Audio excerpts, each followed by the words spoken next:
make sure I'm up on camera. If you are watching this on, hi, so much charm. Hi, Sarah. If you're watching this on Instagram, just so you know, I might have a better camera angle and presentation on Facebook or YouTube because I have a second camera set up on that. But you guys should be able to see well. How do I? Okay. I don't know. Oh, I waved at someone. I'm sorry. I was trying to show more comments. How do I? No, that's not it. Oh, well, I'm not worried about it. All right, let me get up here and make sure I'm good on both Facebook and Instagram. I hope everybody's having a good day today. It is pouring cats and dogs here at my house.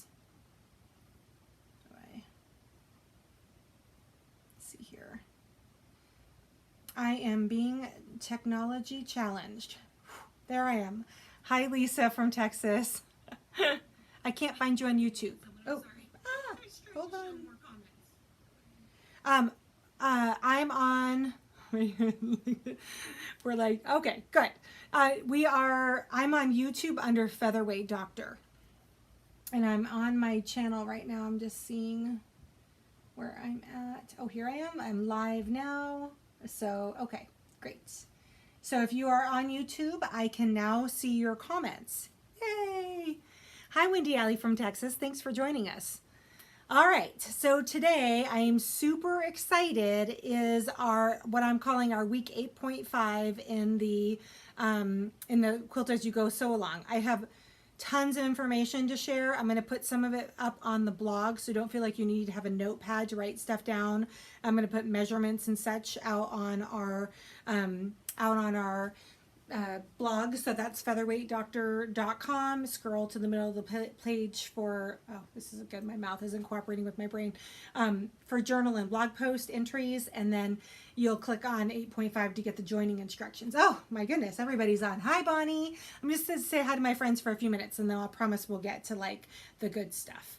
Bonnie's watching. Hi. Mom is watching. Hi, Faye from Mesa. Oh, good. Reagan is doing her job. She says hello to everybody. Debbie's on here from Kentucky. I am doing a special presentation for Debbie and her friends tomorrow, and we did our technology check today, so I'm pretty excited about that. And Nancy, hello. Pam and the girls, hi. Hope and Grace, and Bridget from Ramrock, and Becky from Texas, hi. All right, let's get right to it. So I am going to show you, oh, and Kathleen and Jeanette. Hi, guys.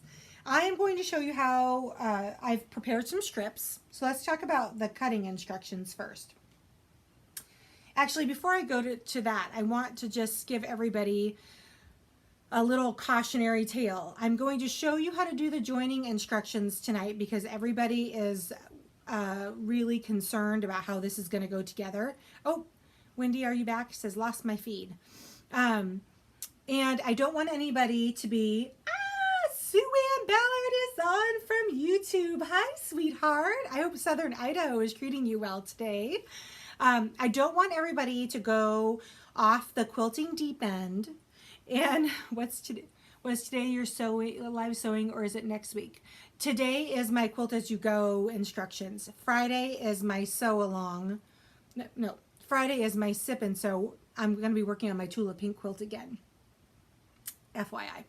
I don't want everybody to go, oh, hi, Sharon, you're joining us too, and start putting your blocks together all willy-nilly after I show you how to do this. I need you to pump the brakes just a little bit. The reason why, oh, and Jana, hi, Jana, thanks for joining me.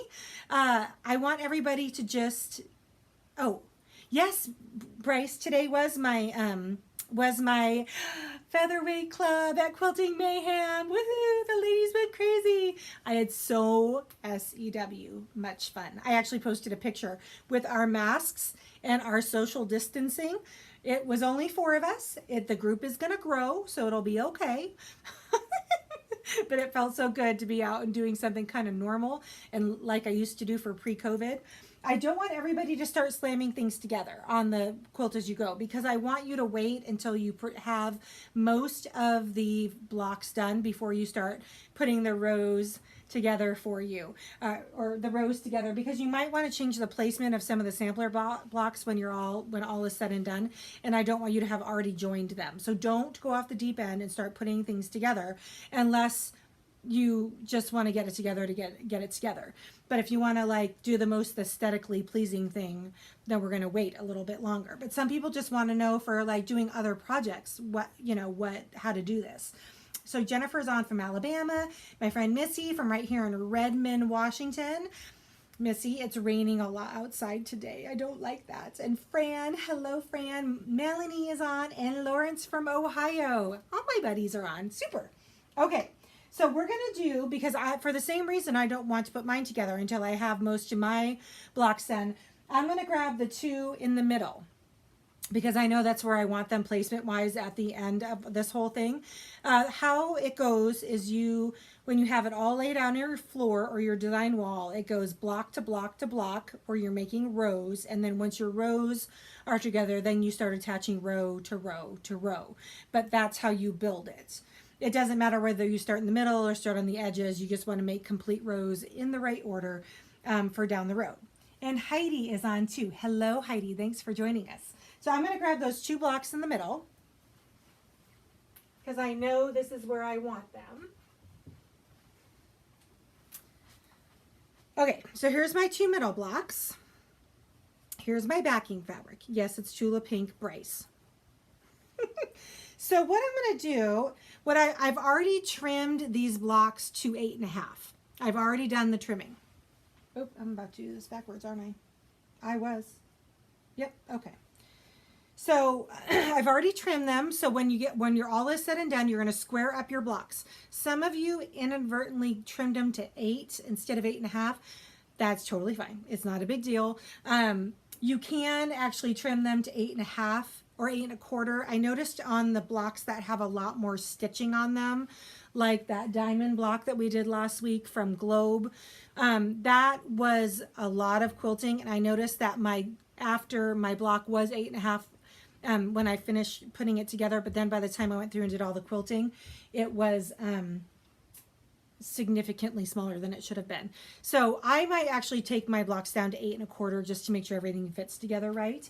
I have a few more comments. I can read you, Sue Ann, and Wendy is on. Oh, good. Wendy Allen. Hi. I'm glad you were able to join us. She said, Sue Ann from YouTube says she loves my colors. So this is what we're going to talk about. There are sashing strips that you're going to use for the top, and there are sashing strips that you're going to use for the back. You can take your backing fabric and just cut your sashing strips. Wow, it's really hard to say actually 100 times. And make it match your backing fabric, and that way it kind of looks like one continuous pattern on the back. I actually like to do a complementary color to do a secondary pattern. So let me show you what I mean. I meant to grab this quilt. Hold on. Oh. So this is a quilt that I did as a quilt as you go.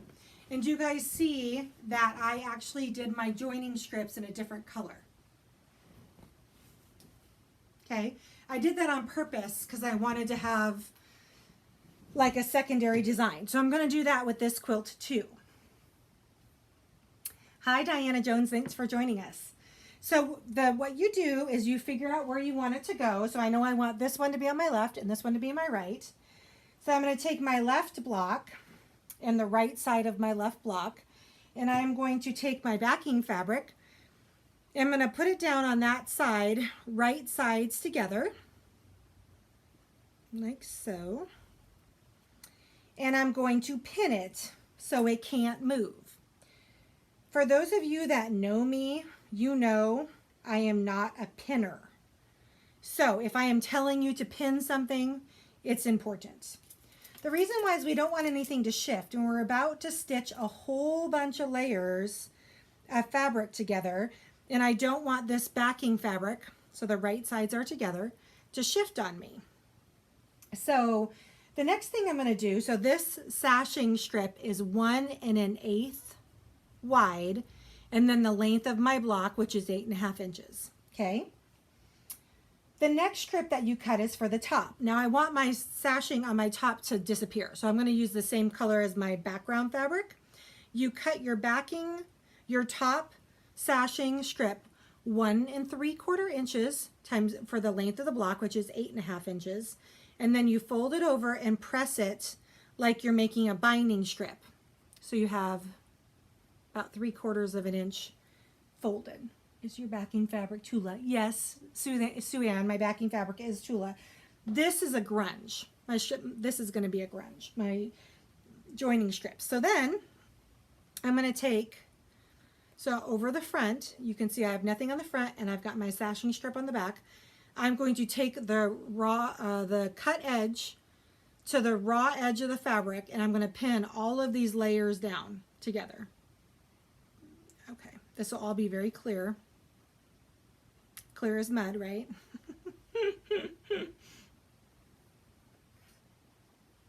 Okay, I'm pinning all of these layers together. So again, just to review, my backing piece is 1 1/8 wide.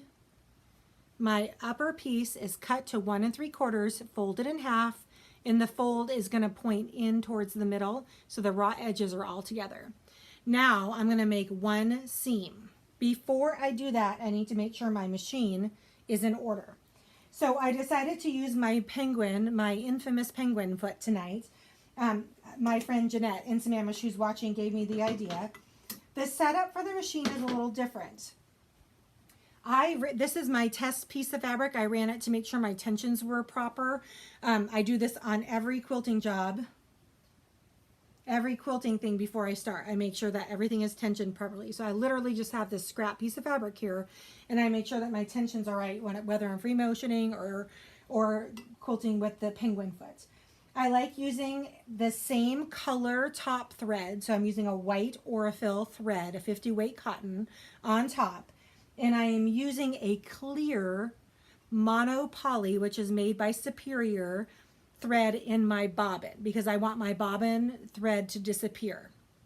The reason why I'm doing that is because if I would use white, first of all, it would be really obvious on the back of my very bright backing, and I want my thread to not be visible, but I also want it to be strong.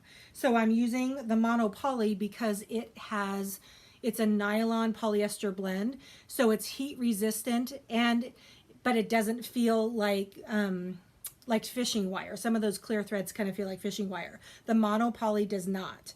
I buy it online.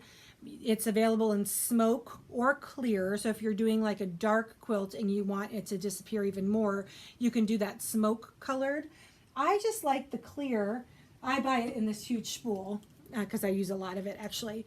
But I like the clear because it looks good on the dark and the light, but the smoke colored monopoly doesn't look good on light. So I only like the one cone, and this is what I use. So I already have my clear thread loaded in my bobbin. I just keep a bobbin run at all times. That's how often I use it. And because it's clear, it's a little hard to see, especially when your light is off. Okay, there. Cool. All right, so we're all set here. Now I want to make sure, it's very important that I know where my 1/4 inch seam allowance is, and there's no telling on the penguin where the 1/4 inch is. So I'm going to make a cheat line with a broken ruler I have. I'm going to put it underneath the needle. And I'm going to put the needle down on the 1/4 inch. I'm going to actually switch cameras for my guys on Facebook and YouTube. And then I'm going to pull some of my painter's tape off and just mark the seam allowance so that way when I'm sewing it, it doesn't move on me.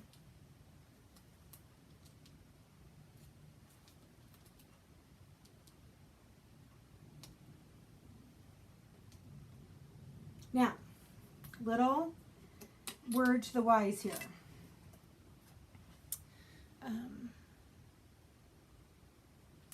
I really like blue painter's tape. I like it because it's not corrosive and it's a good way of covering my feed dogs when I'm doing free motion or marking a seam guide if I need to without actually screwing anything down to the bed of my machine. When I'm done with this project, I will take the tape off.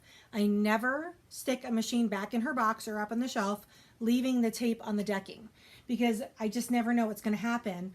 If I forget about this machine, I have many machines, so if I forget about this machine and it sits on there for a long period of time, I can't guarantee it won't be corrosive. So I don't leave paint or tape, I mean sitting on the finish of my Featherweight. But for this purpose, it'll be okay. Okay, so I am going to, now I have my seam allowance marked. I've got my thread set up done. I'm going to go ahead and go back to my camera angle. So what I'm going to do is I'm going to sew with all of my layers of fabric here.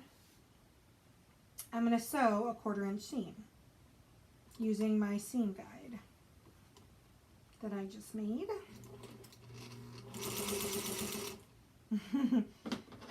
This is my 32 school bell.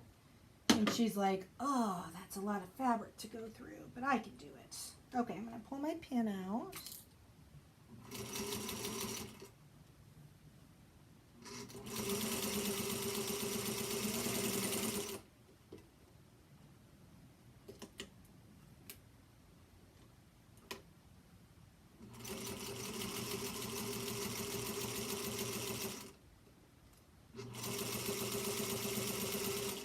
Okay, my one seam is done with all of my fabric in here.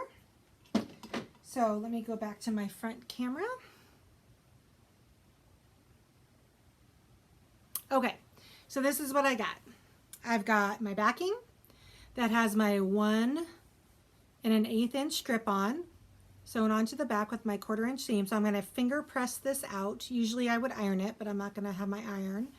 And then I have my my 1 3/4 folded in half, and I'm just going to press that open like that. Okay, so now I'm going to grab my next square,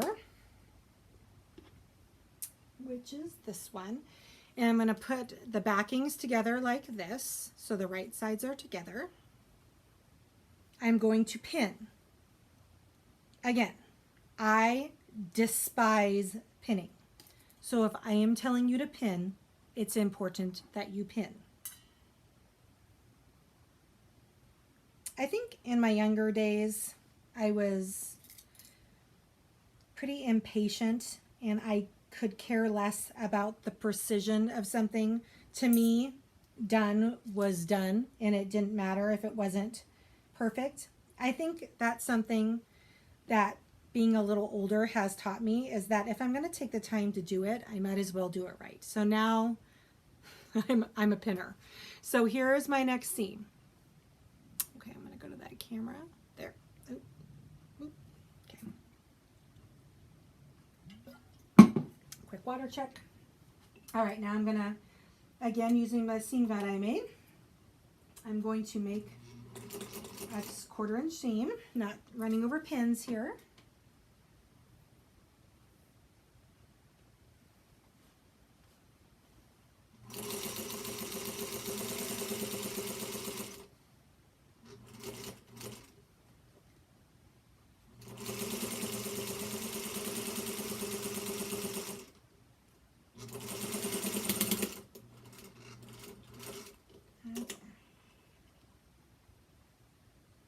Okay. All right, so let's see what we got. Okay. So you can see when you open this up how nicely everything butts up against each other. Look at that. And then what we're going to do is I'm going to roll this over and I'm going to top stitch that side, like not just off of the seam, just a little off of the seam, and then I'm going to actually mirror it on the other side so it looks like I did it on purpose, not like it was a join. I want it to look intentional. So I'm just like a few threads off. I'm going to fold this over. as you can see, when we get into the neck, oh, we just had our power surge. Are you guys all there still? Okay, I think I'm still on. Okay. I'm just going to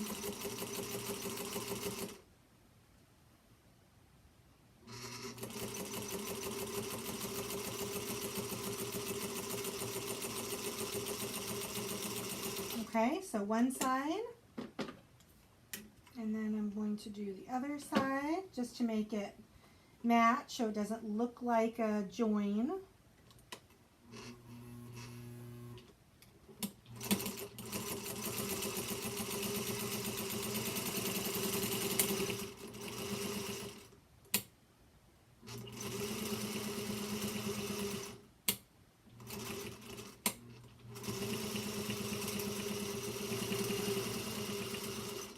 Okay, there we are. Our first join. Look at how cute it looks. All right, that's the big mystery.